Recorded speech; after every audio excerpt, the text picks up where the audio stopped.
Hi, my name is David Sandino, and this is my entry to the Stuckey firm's college scholarship competition. Let's get started. Of the 27 amendments to the U.S. Constitution, none are so well known as the first 10, James Madison's very own Bill of Rights. Now, the 7th Amendment very clearly gives a right to a jury in civil trials. However, it's worth noting that not all of the amendments of the Bill of Rights have been selectively incorporated by the Supreme Court against the states. 7th Amendment, one such example.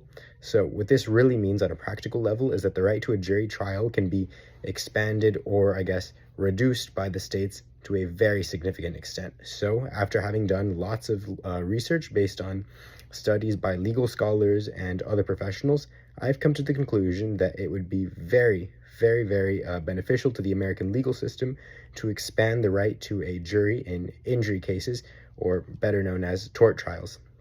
So actually, a study by Sherry Diamond and Jessica Salerno from the NYU School of Law revealed that juries have a tendency to be pro-plaintiff. Now, I'm not saying that they're overwhelmingly pro-plaintiff or they're incredibly biased for the plaintiff. Actually, another study by Diamond, Saxon, Landsman in 2003 revealed that juries generally tend to have this kind of implicit bias that the plaintiff is asking for excessive damages.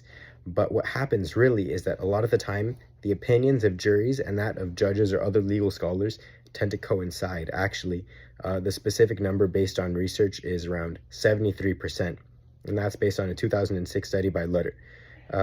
So, by the way, all my sources, I'm going to include them at the end of this video. So, legal research definitely attests to the reliability of juries, and I believe that the right to jury trials ought to be expanded because ultimately, it adds a very human aspect to the practice of the law, and it adds a sort of communal wisdom. Like I mentioned, clearly there's no question that juries are reliable, but really what it does is it helps reduce the amount of liability placed on the judge. And what that means is that there's less incentive for there to be rash changes made to the American legal system, increasing or diminishing the power of judges. And really what that leads to is a healthier American legal system. And I think, especially considering a lot of the contention between the federal government and the federal courts, that's really something that's very much needed in this country at this time. I think ultimately what happens is that a lot of the time people forget that tort trials aren't just about the plaintiff getting as much money as possible or the defense losing as much money as possible, but rather justice being carried out. And I think juries are a very integral part to ensuring that one side isn't favored too heavily and that the appropriate amount of damages are issued. And that's just in the best interest of our country as a whole. Thank you.